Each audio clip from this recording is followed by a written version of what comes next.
You're listening to the No Bullshit Vegan Podcast, episode 210. Coach and powerlifting champion Matt Taylor joins me to discuss time-efficient strength training, the power of anchoring habits, and how to build bare-ass minimum routines that still deliver results. Welcome to the No Bullshit Vegan Podcast. Myth-busting and evidence-based advice to help you kick butt with your health and fitness on a vegan diet. Here's your host, Karina Inkster. Hey, welcome to the show. I'm Karina, your go-to no BS vegan fitness and nutrition coach. Thanks for tuning in today. As you probably know, if you listen to the show regularly, I run an online coaching team with my head coach, Zoe. We work closely with our clients through personalized training and nutrition support, and we all stay connected in a private community where clients can swap wins and cheer each other on and share updates from around the world. So yesterday in this community, our client Jess shared an awesome message. Just wanted to give a shout out to Coach Zoe for designing some very effective programs specifically for my goals. I'm 6.5 months post hip replacement and have been working hard since July to get my strength, conditioning, and balance ready for skiing. I'm way further ahead than I dreamed I would be. Here are some photos of skiing from this past weekend. Some backcountry lines I did in Banff at Bow Summit and a natural snow black run at Lake Louise. Check out our coaching programs at karinainkster.com/coaching. Whether you're rebuilding strength after an injury or surgery, training for a big goal, or you just want expert guidance without all the industry BS, we've got you covered. Head to karinainkster.com/coaching to learn more and apply. You'll get personalized workouts, ongoing support from both me and Coach Zoe, and a community of plant-based folks who are all on similar missions. We'd love to work with you. Introducing my guest today, Matt Taylor. We actually used to train our respective clients at the same gym before I moved to Powell River from Vancouver. Matt is the owner and founder of Stronger You Personal Training, as well as a world-level powerlifting champion and record holder. He's been competing since 2012. Matt has been training professionally since 2014 and has extensive continuing education in strength training, rehab, and sports performance with a specialization in helping lifters find their strongest selves with a barbell in under 5 hours per week. Matt's favorite vegan meal is fried tofu or agadashi-style tofu, which is a pretty damn good life choice, especially for someone who's not plant-based, so even more points for that choice. Here's our discussion. Hey, Matt, thanks for speaking with me today. Thanks for coming on the show. Absolutely. Happy to be here, Karina. So for our listeners, we've known each other for a while. We used to train our respective clients at the same gym. I have such a shitty, general time memory, but it was probably 8 or 9 years ago. Am I wrong? 9, maybe 10, somewhere in there. Yeah, okay. Depends a little on which gym. I am also fuzzy on gyms prior to the current one. Right. Oh, that's right, because we were at APT and then we moved to Rep 1 on Broadway. Other way around. Other way around? Yeah, Rep 1 and then moved to APT. See? Told you my memory for that kind of stuff is shitty. So tell me about the work you do with clients, because I know that you have an in-person branch and an online branch. And so we have been chatting more about the online piece. For our listeners, we're in a study group that Matt started actually for a business book study group kind of thing. So we've been kind of chatting more about the online piece, but tell me about both angles. Yeah, definitely. So it all started really around the same time. I ended up starting my online side of my business and the in-person side of my business within 6 months of each other back in 2014. Yes. Okay. Mm-hmm. Yeah. Again, timeline thing. And so as life has gone on and as times have progressed, I've basically leaned into very specific types of clients that will help with both, just because the different medium for coaching is more beneficial with different areas and things that you're going to want to work on, right? Mm-hmm. So the in-person side of my business, we work out of a gym in Kitsilano, and a lot of the clients that we work with are very strength focused, but they'll come in by way of some local physiotherapy and chiropractic and kin clinics, mm-hmm. basically, where the clients we'll work with have had some kind of past injury or a tweak or maybe a bad back, or they're trying to prevent aches and pains that come up when you're getting older. And they've been advised, hey, you know what, the best way you can do that is to actually get stronger. You can go do that safely with Matt's team in kits. Sweet. Right. And so a lot of our referrals come from there. And we basically work on not powerlifting specifically where we're training people for competition, but we take a lot of the elements of coaching powerlifting in managing fatigue and range of motion and injury prevention and progressive overload to get people stronger to make their bodies more resilient over time. Well, I think a lot of physio folks say strength is corrective. I mean, there's caveats there to how you achieve said strength, but is that kind of your approach? Yeah, absolutely. Like I like the idea of mainly because it rhymes, but motion is lotion. Oh yeah. With this kind of stuff. And you see a lot of people go, I'm going to do it till it hurts. And then it's just all avoidance. And, this exercise is bad or this. And like, well, in reality, you're probably just missing something on either how you're doing it or how you're programming it. So your strategy or your execution is off. Right. And so that's where we come in on the in-person side of things and bridge that gap between, okay, you got the thumbs up from physio to go back to exercise. Let's make sure you don't end up there again. It's a very weird referral model where if I do my job well, they're never going to see that clinic again, right? Exactly. That's cool. So what about the online piece? Yeah. So the online side of things is a little different in that we work with clients. Some are actually local in Vancouver, but we work with clients largely across North America and a couple in Europe as well. Very specifically focused on powerlifting competitions, especially lifters and folks who've been lifting for a few years, want to get into competing in powerlifting because they really like that idea of optimizing their lifts and finding really their true potential with things, but doing it in a way where they can get all the training that they need to really get stronger with less than 5 hours a week in the gym. Now, this is a topic we're going to get back to. Less than 5 hours, time management, bare ass minimums.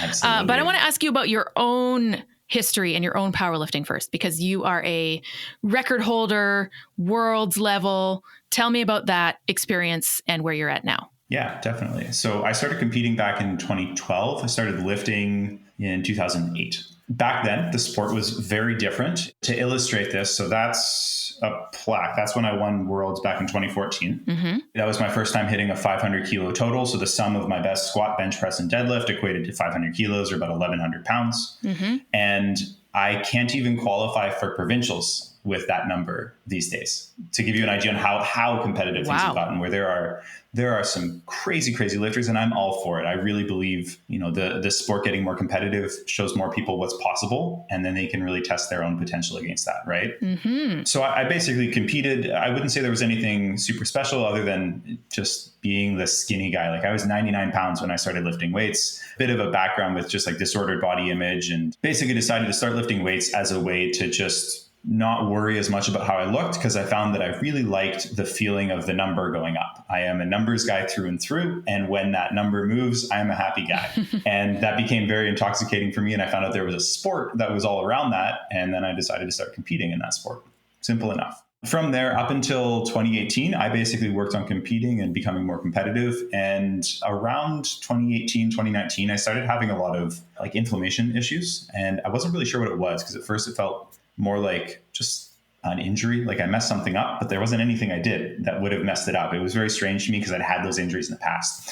Between about 2018 and through COVID, I spent a few years basically getting a diagnosis on what was going on, because I had gone to chiro, I had gone to physio, I had done all the things that had worked before and they weren't working, and ended up getting diagnosed with something called ankylosing spondylitis, which is an immune system disorder where my body is very good at inflammation, especially in the bones in your spine. And it says, hey, we're going to fuse these suckers together. That makes it very hard to squat and deadlift, because just the compressive loading by nature of how the lifts are generates a disproportionate inflammation response, where it'll be very hard. There were some days where I physically couldn't move my legs to get out of bed. Not from squatting, but just from the amount of inflammation in my body. Ended up getting on good treatment. But between about 2018 and 2022 or so, I was kind of on like general fitness training for the most part, doing some like dips and push-ups. And there was something of a pandemic in there that made it a little hard to get to a little some bit gyms. And then finally got on some good treatment where I've been able to actually start loading things up more again.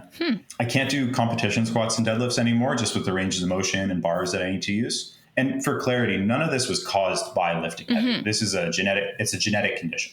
But I can still bench, and I can train that really hard, and I can train my lower body very hard in other ways, where I can still do, a safety bar squat with 400 pounds when there's no problems with that. Right. That's amazing. So now I'm basically back at a point where I can train hard for competition and still walk the next day. And so I have my first meet in powerlifting competition in 7 years in 4.5 weeks. Ooh. Actually. So I'm very excited. It's the focus of having a competition and having that goal has always been something I very much enjoy. And it feels very good to be back on track for that. Yeah. And along the way with competing, I mean, like I mentioned, 2014, I won Worlds in AAU. There's a squat record the year before I did in a different federation in the CPF. As a guy who didn't really love sports, it's very weird sometimes for me to look back at this and be like, yeah, I couldn't get off of that soccer team fast enough, but I've made my whole life about a sport now. Well, it's not necessarily a team sport. I mean, it is if you think about coaches and, who's involved, but it's not a competitive team sport. I wasn't into that either back in the day, like the volleyball team or whatever. It's just like, yeah, not my jam. But yeah, lifting, open water swimming, it's all very individual. So I can understand that for sure. So let's go back to this idea you mentioned in your intro, 5 hours or less. And our theme for today is time management in the gym, or time management with strength training in general. So let's just start kind of broadly. What does that mean to you in practice? Is it a mindset thing? Is it a logistics thing? Like, why is time management in the gym even important? I'll start with something of a platitude in that we all have 24 hours in a day. And it's not a value judgment. It's more a statement of the number of resources you have to work with. And within that, there's a certain amount of sleep that's going to happen. There's a certain amount of eating that's going to happen. There's a certain amount of work that's going to happen. Some chaos. If you got kids, good luck. It gets a little wild in there. And what I see so much of, having been coaching for over a decade now in really two different populations, there was a lot of similarities across both in that the folks who block time in their schedule get things done. Mm-hmm. And whether you are a big calendar person or not, you create this organizational structure in your head of the things that are important, get space and time. Mm-hmm. And a real simple one for this is going to work. You know that you're going to roll into work at 9 o'clock if you work a 9 to 5. And if you don't show up, there are very direct consequences for this, mm-hmm. right? You get fired, you lose the house, it's bad times, right? But with fitness and even with stuff that's more aspirational and less long-term health oriented, like powerlifting, the consequences are much less direct. You could skip a day at the gym and go back a day later and probably actually feel a little better because you're a bit more rested and you're like, oh, great, I'm feeling like I'm performing even better. And so the short-term consequences are negligible. As humans, we are amazing at basically looking at what are the immediate consequences and mm-hmm. prioritizing around that. Mm-hmm. Whereas the long-term consequences are something where you need to be able to take a step back and look at, okay, well, what are the long-term effects of repeated actions over 5, 10, 15, 20, 30 years? That's a good point. And so where my whole philosophy with coaching has come from is if something is important to you, it needs to make its way into your structure, your schedule, and your habits in some way, shape, or form. Now, some people have a really clear idea in their head about, hey, here's what I'm going to do. And they might not have a formal schedule. But my favorite example is I have a guy who works shift work. So he has some days where he'll work 3 to 11, some days where he'll work 11 to 7 overnight. Some weeks he'll work 6 days, some weeks he'll work 3. And so trying to give this guy a Monday, Wednesday, Friday gym schedule is a bit of a lost effort, right? Because he'll have some days where that's physically there are not enough hours in the day for him to even show up to the gym on Wednesday if he wanted to, right? Mm-hmm. Barring skipping sleep or something ridiculous, right? And so instead, what we do is we say, hey, let's look at a 7-day trend or a 14-day trend. And we know that you're going to work this many days. And let's anchor that gym schedule off of that. So if you're working, we know that 3 of your work days in the week, you're going to go 2 hours before you're supposed to start your shift. You're going to start your workout. You're done an hour before. That gives you time to shower, drive to work, show up 10 minutes early, gives you buffer for traffic. Boom, there you go. And so we created like a work day schedule for him. And then his off days, he can relax. And it might be the other way around where he has a set number of days off. And so we anchor against that. But as a 9 to 5er, you can anchor off a static schedule and it's very simple. And if you can anchor it the other way around, where you just anchor off of work or some other habit that happens consistently, you've assigned that structure. I think the anchoring thing is the key here. Books like Atomic Habits and all of those kind of like create long-term habits that last resources are all about anchoring things that are already either a habit that's super ingrained or something that you like work hours don't have entirely control over. But some people do. I mean, I can work whenever the hell I want. So I don't have that as an anchor, but I have other things as an anchor, including training buddies. And I think that's maybe why my whole strength training schedule is so anchored around other people, because I know Tuesdays and Thursdays at 7:30 in the morning, I'm meeting with Silvana, and on Wednesdays at 7 p.m. I'm meeting with Vanessa. So there's time anchors around something. It doesn't necessarily have to be work. I mean, that's how we build habits, right? I had a client once who wanted to get into doing some core work specific to sciatica, low back thing. She just couldn't figure out how to get it into her day, and she ended up anchoring it to brushing her teeth, which she does twice a day. Good. So if you anchor it to something you already do, there you go.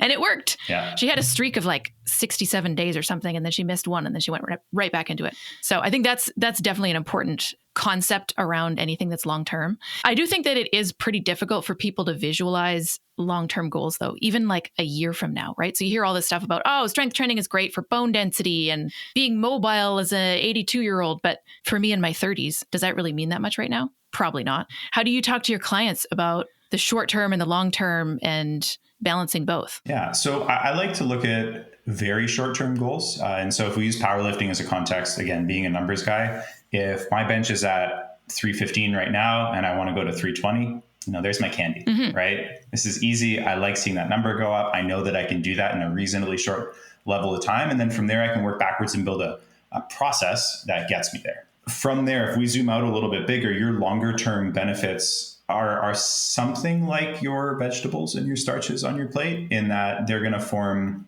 a North Star effectively for you to work towards. And the vegetables might not be the best analogy here, but I like to think of them as like, hey, there's nothing that I'm going to do today, tomorrow, or next month that is going to directly change that North Star, right? I'm going to have a little course correction here. I might be a degree off axis. I can just bring it back. I might have a day where I'm putting out 30 more fires than I was expecting, and then kind of over here again, and I'm going to bring it back. Fine. These are course corrections you're going to do. But if you don't have that bigger picture vision of where you're trying to end up, you get stuck in this short-term goal mindset, and one of a couple things happens, right? So either one is you get big time goal burnout. And you see this a lot with powerlifters in a numbers-based sport, where your one way that you get better is you make the number go up. And it's easy to fall into that trap. The second place you see is people lose their process. And they get so focused on the outcome that they're trying to take. They're trying to drop 10 pounds. They're trying to make their butt look good in the bikini. They are trying to have their shoulder not hurt, whatever it may be. They end up totally lost. And the other thing,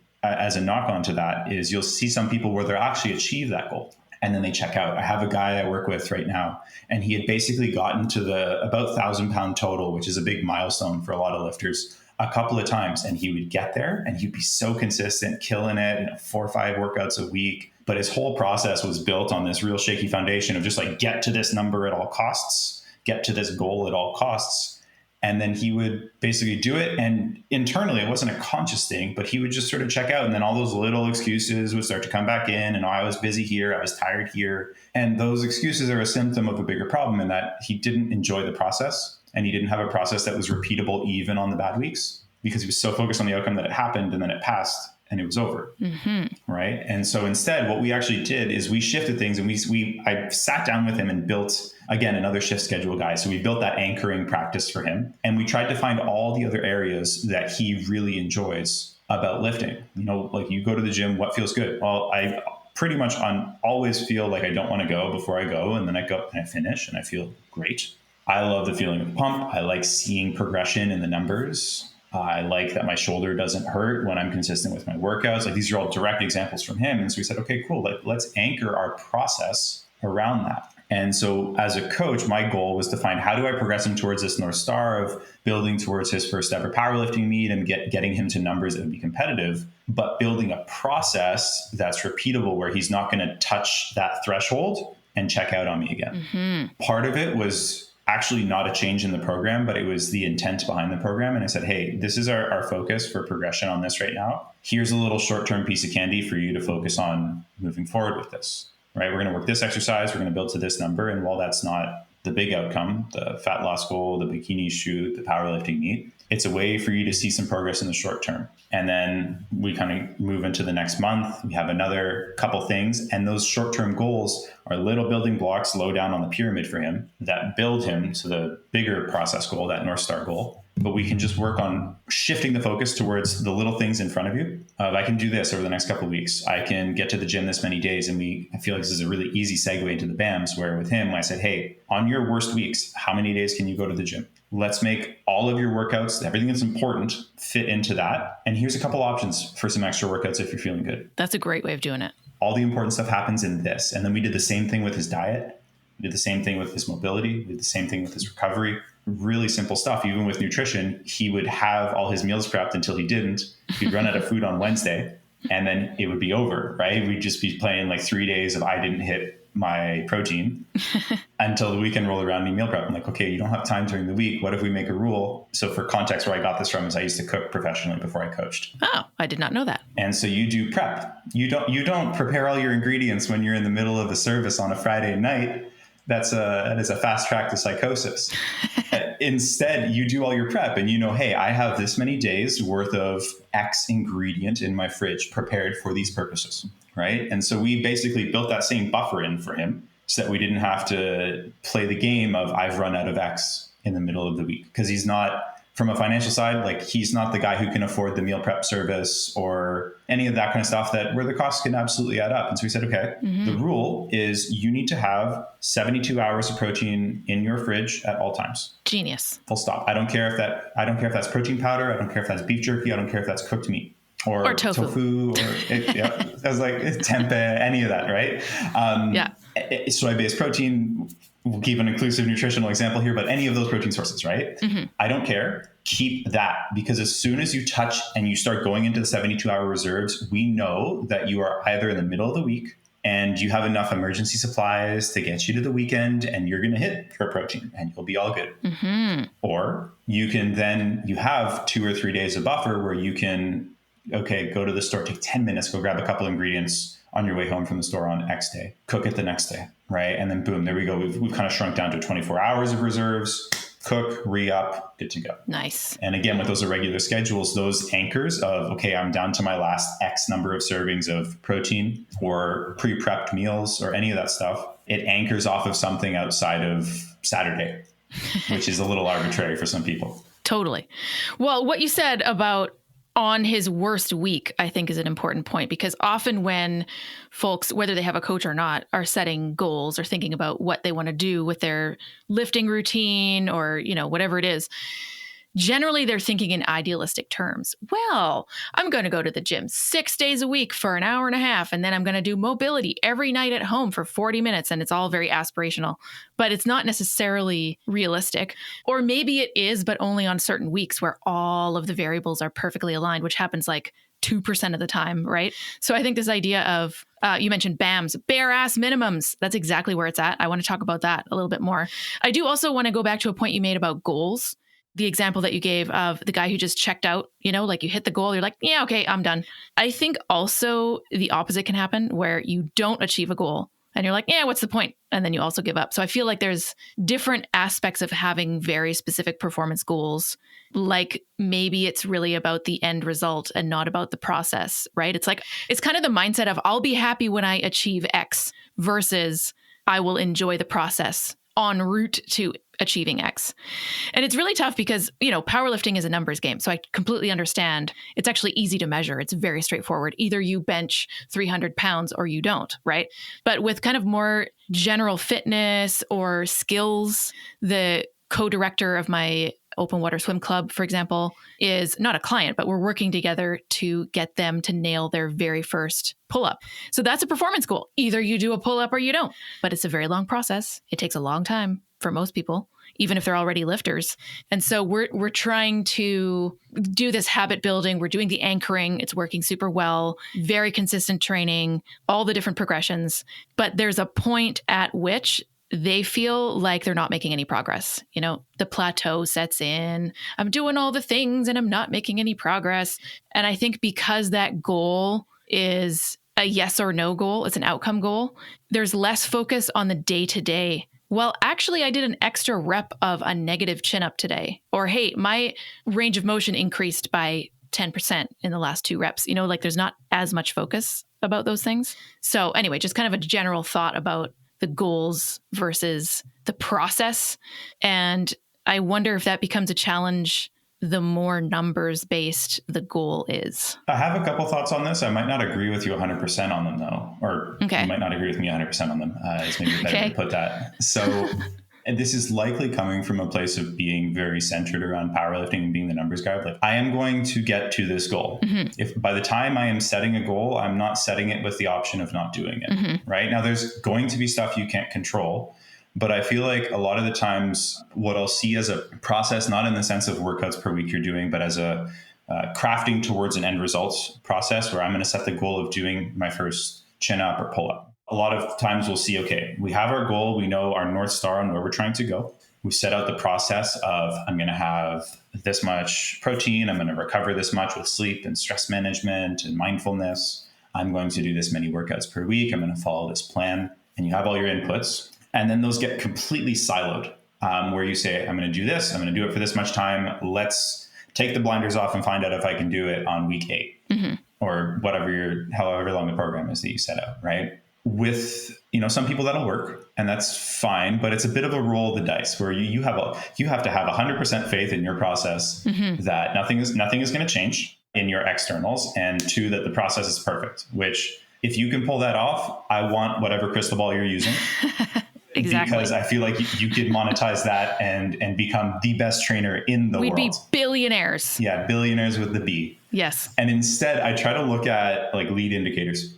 And so, especially with powerlifting, where I might have, here, great example. I have one of my lifters, she just did her 3rd powerlifting meet this weekend. She competed at regionals. With peaking in powerlifting, the way it basically works in a very high level is you're always going to train with some level of fatigue, right? So her best squat, the heaviest she'd ever squatted, was like a really tough 350 pounds. I know exactly the session. I can picture this in my head. It was slow. It was grindy. She's like, asked her how it felt. She's like, felt like crap, And I'm like, okay, that was heavy. It should not feel amazing, but understood, right? And she proceeded to squat 358 like it was a warm-up. Like she could have done it for 3 reps on Saturday when she had competed. Amazing.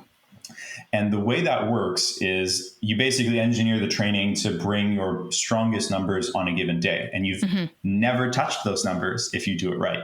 And so having done 3 competition prep cycles, I know, hey, when we're 6 weeks out from this, as much as I don't know exactly what the number is here, last time you did X, right? So her last competition, she squatted like 347. When you squatted 347, 6 weeks out, this is what your squat looked like. And you were squatting 330 for 2 or whatever it was. So it still wasn't 347, but we had a good idea that this is kind of where you were at, which projects to this. So in this prep, when we were 4, 5, 6 weeks out, and she was like, it feels horrible, like this, that. She wasn't actually that dramatic, but just for example purposes here, I was able to say, yeah, okay, perfect. Last time you did that, you added 20 pounds to your squat. And this is where you were. And we just took 15 pounds more than what you did last competition prep cycle. And you did this. And I feel like if you can set those little stepping stones of micro goals or even just indicators that you're on the right track, it becomes easier to not feel like you're going into the process blind. And it takes a lot of the anxiety out of I feel like I'm doing everything right now, but I haven't gotten to the big lofty goal yet syndrome. And so like you said, I did a negative. And if you can find those little things of ways to measure progress, and even better, if you can take ways to measure progress, and as a coach, you can relate those to, hey, this equates to the next thing and so on. Exactly. Like, here's how this all carries over, and sort of paint that flow chart for them. It can make it really easy where you start getting candy all the time and you get, okay, well, there's the win and there's the win. And I went from doing band assisted pull-ups for 3 to 4. And I did a negative, and I actually added weight to the negative, and I did all these other things, and I did lat pull downs with my body weight. And you can start to stack up all those things. And then suddenly it becomes like a no-brainer. It's like, here's the 50 things that I did that tell me that I should be able to do a pull-up by the time I reach week 8. And then you just go do a pull-up. Totally. Yeah. And you know what? Because this is a new goal, this is the first ever pull-up. We don't have the history of, okay, so this happened last time and you were 6 weeks out doing A, B, and C. But I do have almost 15 years of coaching clients and doing their first pull-ups as a background, where we can say, well, actually, this is part of the process. And here you can check off all the boxes and you need to be doing these things. And it's very similar. It's not that this person has experienced all of those things themselves, but we know how it works as coaches. We can look back on all the many case studies. Yeah. As a coach, you're going to bring that experience. Which is kind of the point, honestly. Okay. So let's go back to bare ass minimums, BAMs, you mentioned that. It kind of ties in with time management. My view is that the bare ass minimum is going to look different depending on what someone wants. If they're a power lifter who wants to go to Worlds versus my 80-year-old client who wants to walk around with no shoulder pain and doesn't care about competing. So walk me through kind of your general overview on what the concept is. The premise of a bare ass minimum for me is the idea of taking, there's a conversation that has to happen between the coach and the lifter or the client. And if you are self-coaching, you are all of those people, right? Right. But you need to basically be able to take, okay, what is the goal? What is the direction I'm trying to go in? What is necessary and the actual minimum that is required to achieve this goal and move in that direction? Even if it's not optimized, where we're saying every ounce of effort I'm putting in is yielding me 5x or whatever, it's going to move the needle. Great. Because if we know that, we can just stack effort over time. And if we know that the effort is directed in the right areas, it's going to keep moving us there. Even if the progress is slower, it's moving. And then from there, regardless of what the minimum that's needed to actually make the progress is, we're going to then say, okay, well, for myself, within those areas that we're talking about, and I'll crystallize this into maybe a better example in a second, what can I realistically do on those bad weeks, right? And insert all of the bad things that came up over the last 6 months that have made it, maybe not necessarily taken you off track, but just made it harder. Because sometimes there isn't a car crash every week. Hopefully there's not. But there is going to be stuff. There will be drama. There will be your kid got in trouble at school. Kid was sick. You have extra work where you got to do OT. And all those things just make it harder. And they pull away from even just your white knuckle willpower. As much as you want to do something, sometimes they can just pull you back from that a little. And if you just make that laundry list of, okay, if I have a pretty nasty, like find the worst week and make it 10% worse. If I have one of those, what can I actually do? Realistically, within the areas that I'm trying to work on. And so you can break this down and say, okay, realistically, most of our health and fitness and performance and strength goals are going to be centered around your time in the gym or your workouts, even if it's a home workout. You're going to be looking at your recovery, which is your nutrition, your sleep, and your stress management. And then any other barriers, right? So this could be things like injuries. This could be, and I say barriers very loosely, it could just simply be other priorities. Mm-hmm. I would love to spend my whole day lifting and then just like vibing out in the hot tub. But I also have some like professional goals that I want to do. And I want to help a certain number of lifters to reach a national level with their own lifting and all of these other things. And that pulls back from my selfish pursuits, and that's fine.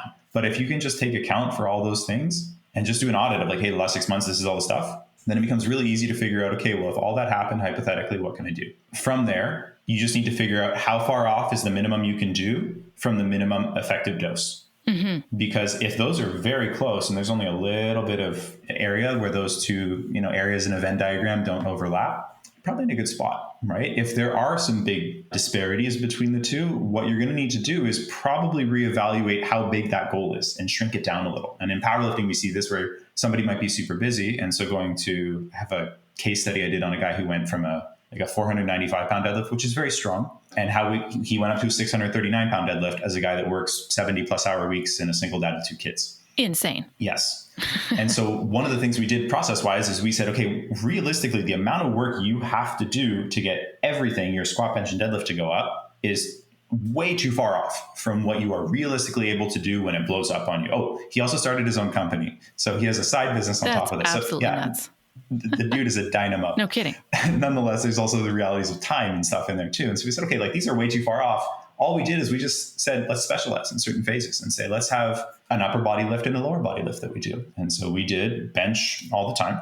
And then we had some months where we just focused on squat. And we had some months where we just really focused on deadlift and split those up. So now we actually only have 2/3 of the total amount of work to do. And that brought these two things closer together on the minimum that moves the needle and the minimum that he could realistically do. And then when things were good, it was like kind of living life on easy mode when he had a nice week instead of just finally coming up for air. Mm-hmm. I think that's an interesting, very important aspect of this whole thing is let's look at the last 6 months. Let's look at a shitty week and what you could still do, even considering all the options. I feel like in my work with clients, it doesn't actually come up that much that the bare ass minimum is hugely different from the minimum effective dose. it does kind of depend on what the initial goal is or the outcome that someone wants. It's not usually like, I have 20 minutes a week to work out and I want to become an Ironman triathlete and I've never done a sprint triathlon before. Like, it's not usually that vastly different.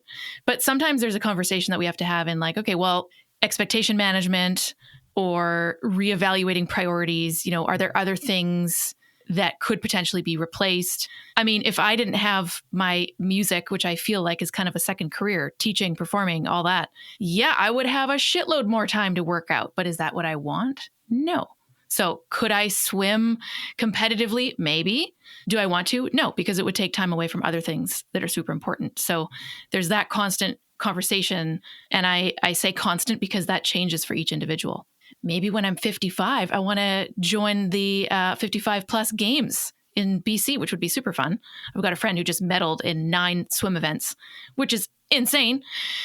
So, I mean, that's kind of tempting, but that would take a lot more time than I'm currently committing, which is only 2 days a week for swimming specifically. Anyway, the point is that conversation, I think, happens not super often for me anyways. How do you find that? Is there often a discrepancy? Do you have to have that conversation? Again, I would agree with you here in that I wouldn't say it comes up super often. The additional level of detail that I end up with is because, especially with the online business, less so with the in-person business, especially because we can say, hey, you're going to come in twice a week. And then boom, like you're hitting your BAMs just by showing up and having the appointment. Right. And then there's a couple little things we can give you for habits. And it's sort of baked into the process, whereas having a bit more independence on, there is no, I am here for you Tuesday at 3 p.m. Mm-hmm. Show up because that's what's happened or what we've planned for with online, and also with the increasing demands of really pushing somebody from having fun in the gym and then having fun in the gym and pushing at a provincial level and then a regional level and then a national level. And as you get closer to your potential, every ounce of effort you put in yields less and progress is slower. And that's fine. It's elite athletics for you. That's why Olympians aren't running 4-minute marathons, because you can't just infinitely progress with the same amount of effort. It gets harder. No, they work for right? 4 years to shave off like 0.03 of a second. Exactly. Right. I actually personally went through this. So around 2013, so around when I was getting to national level with competing, and obviously being a teenager and a little prone to all or nothing mentalities, we'll say, I actually mountain biked quite a lot at that point. I was on like a cross country league. I wasn't very good, but I did it because I liked biking. And I basically said, look, like my legs are too cooked right now from trying to race cross country and compete in powerlifting. And I really care about powerlifting. So I'm just going to not worry about biking. And for 5 years, I didn't, or actually a little longer, about 6 or 7 years, I didn't bike at all.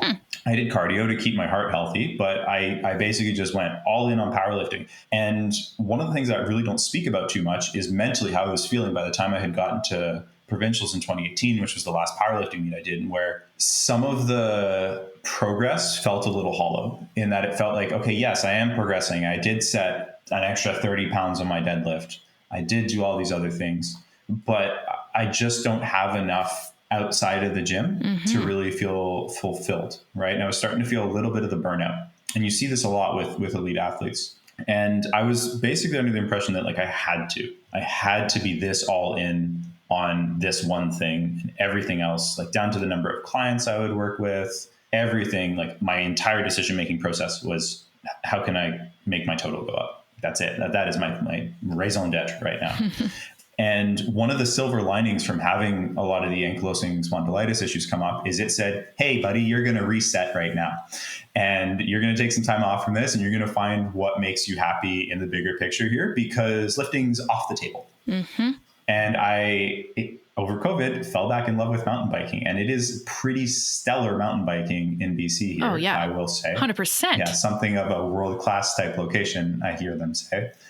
And as I've gotten back into lifting, I've basically just said, hey, let's just be flexible enough with the approach here where I can balance things out. And while I don't necessarily go all in on mountain biking, I might time it where if I have a lighter week with competition training, do a little bit more mountain biking. Makes total sense. Right? If I'm a little more focused on competition, I might not push as hard on some of those rides, but I can start to have some of those things outside the gym that's purely just me focusing on myself in a selfish pursuit that's very fulfilling, and keep it well-rounded.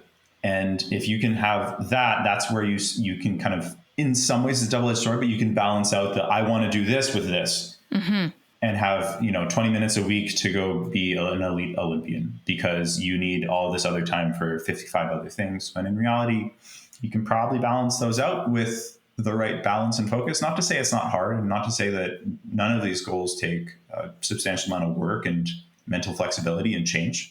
But yeah, the mismatch I wouldn't say is very common. It's more just finding, okay, well, what are your other priorities and being very honest with yourself about that. That's a huge point. The reason I say look back when you're setting your BAMs is because I'm not very good at predicting, and most of the people I've coached are not very good at predicting what is that bad week going to look like? What are the things that are going to come up in the next 7 days? Because I don't know. I can just go off of like historical records, right? Yeah, it's an interesting point that we don't actually encounter that a ton.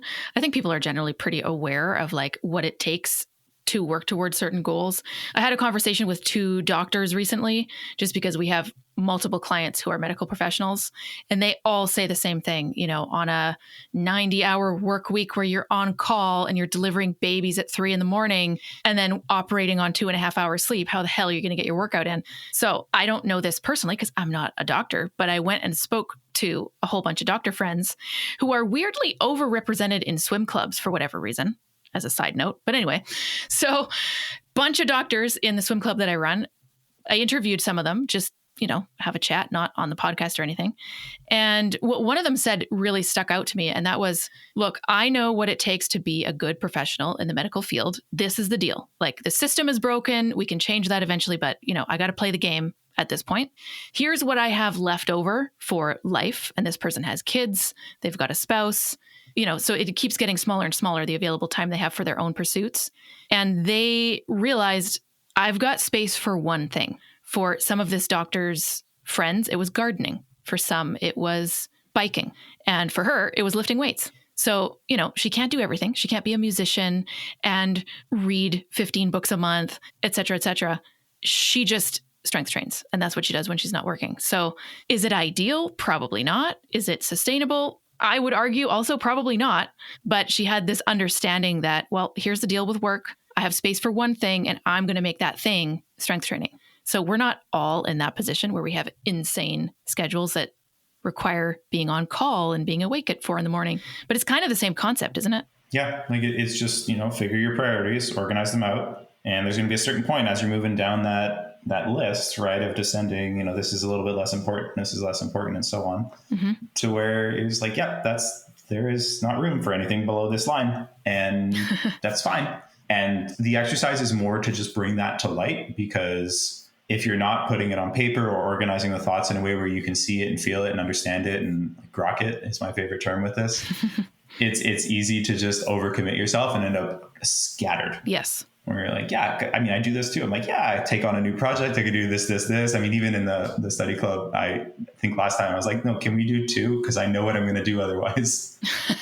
Yeah, it's more about reining things in than having an accountability kick in the ass. It's like, actually, I'm only going to do 2 and not 14 by next week. Yeah.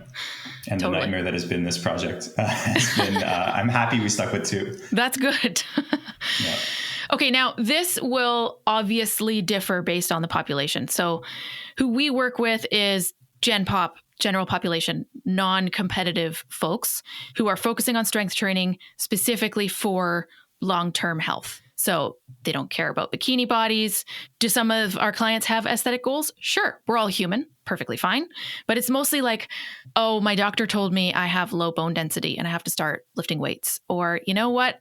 I have a close family member who just passed away from whatever it is, diabetes, stroke, and I don't want to be that person, right?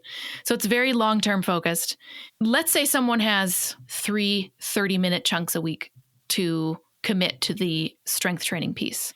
Do you have kind of an approach? We often use the 6 fundamental movement patterns, which we've talked about on the show before. Do you have an approach for Gen Pop? Here are the priorities if you have 3 days and a short time on each of those days, specifically for strength training. Yes. Okay. So the way that I like to go about this, and this is very much, I'll preface this with, this is coming with a big old bias from powerlifting coaching. Right. It's like, I love training this way. Personally, a lot of the clients we work with, even in person, really enjoy this style of training too, because it saves it from feeling like you just went and did a boot camp for 30 minutes where you pumped a bunch of blood and there's no real measurable Right. tangible progress. Like, Yes. I think I tend to attract a lot of people who like the numbers because I like numbers. Surprise.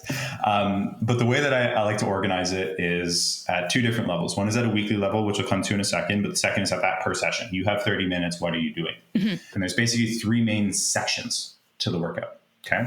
So the first section is your warm up, which we'll talk about in a second. And that gets based on what you're doing with your primary strength lift. And so if you have 30 minutes, you're going to spend half of your time on your strength lift. This is where you're going to do a set. You're going to build up to a new top set, like a heavier weight for a set of 5. Generally 4 to 6 is a good range. If you're working in general strength and you have good technique, you might need to go spend a little bit of time building up to that if you don't have a ton of experience. But once you've got your bearings and you're competent in the gym, but time is the big bottleneck for you, half your workout is going to be allocated towards a strength movement. So I like to say some kind of squat, bench press, deadlift, or we can go into the core 6 where you'll have some vertical movements, single leg work, rotational stuff, core, things like that. But you're going to pick one thing where you're going to focus on getting the number better. And then from there, you have 15 minutes left on this 30-minute chunk of time. 5 minutes of that will be your warm-up. And the warm-up is specifically focused around what your weak points are with your strength work. It doesn't have to be heavy, but it should be fairly high rep. And the reason that I go with this over a general warm-up, and I'll give a couple specific examples in a second, but the reason I go at it this way is you can get warm on the treadmill and that's fine. But if you have 30 minutes, you kind of just got warm, but then you need to go get in the groove of, if you're going to squat, you got to go get like squat ready too. And there's another 5 minutes and it just starts to add up where you end up with 5 minutes at the end of the workout to squat because you did 25 minutes to get ready for the dang thing. Right. And so let's say you have trouble activating your glutes in your squat. You're going to do 5 minutes of glute focused work to build a lot of activation in your glutes. It could be as simple as some glute bridges or hip thrusts, or maybe you do better with like the stretch position where something like a single leg deadlift might be good, but keep it light, keep it, a 4 out of 10 for intensity, and focus on just getting a lot of blood into the muscle and getting that activation. Maybe you struggle with stability in your squat, so you might just do maybe like slower reps with an empty bar and do 5 minutes of that until you're warm. And then boom, 5 minute mark hits. You're going to go do 15 minutes of strength work where you're going to build up to that top set, shorter rest when it's lighter. As you get closer to the top weight, closer to 2 minute rests or so on those last couple sets. And now you're at minute 20. You have 10 minutes left before you leave the gym. You're going to pick 1 to 2 other movements, ideally 2. They should be smaller and they're going to support basically all the other stuff that will be adjacent to your progress on that lift. So what is your core 6? Do you go into unilateral stuff with your foundational 6 movements? Yep. Okay. For sure. So if we take that as an example, if you had a squat focused workout, you're going to go with a single leg focused squat. And then you might also do a hamstring movement. So you want something that's going to support it and then something opposing. So if you train the front side of your body, you want to train the back side as well. And you're just going to superset those 2 movements. So you might do split squat and hamstring curls. And you're going to go back and forth for 10 minutes. You get exercise 1, exercise 2, 60 seconds of rest, rinse, repeat until your timer runs out for 10 minutes. And you're done. And those are generally going to be higher reps, typically in the 8 to 12, 8 to 15 kind of range. And your goal across the week should be try not to do the same workout twice in a row. So if you do a lower body, try to do an upper body the next time, where you might do a bench press or shoulder press, right? Or a push up. And so you have non-consecutive body parts that you're working. Obviously, week to week, or even every 2 or 3 weeks, your goal should be to increase your strength on those movements, right? In a perfect world, as you get stronger, that helps improve your bone density and your strength and your muscle tone and how much muscle mass you have. And so you should work on progress. That's kind of 3 levels to look at your organization and progression through. I think that's genius. Yeah, just for folks who haven't heard the whole blurb on the 6 foundational movement patterns: squat, hinge, which is essentially a deadlift, lunge / single leg lower body lift, upper body push, upper body pull, and carry. Now, are we going to do all 6 in every single workout if we have 30 minutes? Hell no. If you're at home and you're doing kind of a like mobility focused circuit training, maybe, but that's not really going to do much for strength. So those, we kind of see those as your week. Like, let's get all those movement patterns in your week, not necessarily a single session. So the focus of having one strength movement kind of that your session is based around, and then additional supporting moves, also is psychologically easier to deal with than saying, oh shit, I have 19 things I have to do in the gym in 30 minutes. So I think just on a practical results level, but also on a psychological, mental level, it makes sense. There is one more thing I'd add with the 30-minute workouts. Yes. Even if the times change, I would still put 3 30-minute chunks in your calendar every week. How do you mean even if the times change? So let's say your plan is to work out Monday, Wednesday, Friday at 5 p.m. after you clear work, 30 minutes. We'll keep a very vanilla example. Mm-hmm. Something's going to come up at some point. You're going to pick your kid up from school, stay late at work, whatever. It's going to happen. All you have to do is you just move the calendar event somewhere else to when you're actually going to do it. Right. And the reason that is so effective is it forces you to acknowledge it's a thing that is in your schedule, that is 30 or an hour and a half, 90 minutes in your week that you've committed to doing. And if you're going to skip it, you have to physically go and delete it. Yes. And so it creates this little micro commitment in your head of like, I'm going to do this. This is visually where it fits in my schedule, with the understanding that moving a calendar event has never been easier. I don't have to cross it out with a pen. Right? Yeah, but it's still an intentional action though. Exactly. And that's fine, but it's the intentional action saying, I'm going to do this. These are the 3 spots in my week that is going to happen, subject to change, but they're going to happen. Mm-hmm. Yep. One of my former business coaches, and there have been many, but my first back in the day, always said the ideal is to treat ourselves like our own best client, which is very aspirational because none of us ever do. But it's exactly the same idea of, okay, I have this meeting. It's in the calendar. It's non-negotiable. And sure, things can get moved around and shit happens, but I still have to move this chunk somewhere and I have to make it happen. So it's just generally the idea that we wouldn't just bail on a client if we had a choice. We shouldn't do the same for ourselves. 100%. Mm-hmm. Also, I'm kind of reminded of this prof I had in grad school who said, if I want to get something done, I ask the busiest person I know. And not busy as in like does a whole bunch of things and never gets results, but busy as in has a lot of things going on. Like this case study you talked about, the single dad, works 70 hours a week, started a business, is obviously managing all those things well. There's something about that just makes people feel like they can, slot in like, oh, he's going to have no problem doing this extra thing, which in some cases is true. But it also speaks to the overall, 10,000 foot view of time management, which you can argue isn't really a thing because we all have the same time and you can't manage time. But it's really like personal management, managing yourself, managing your shit, Earlier this year, I asked all of my clients who've been consistent for 5 years or more, because I feel like they're probably a good pool of people to draw from, like how they're able to keep consistent with their nutrition, their lifting. And these are all people who are trying to compete as well. Mm-hmm. And so very good case study for like, I'm going to make this happen. I'm very goal oriented. And there's a lot of different words I got, but the common thread through all of them was they set clear boundaries and they were okay with saying no to people. Mm-hmm. Not that they were selfish pricks all the time, but their partners were aware. They're like, hey, this is something that I value and I do want to go out to dinner, but also right before we go to dinner, I'm just going to get this workout in real quick. Mm-hmm. That's a great idea. Boundaries.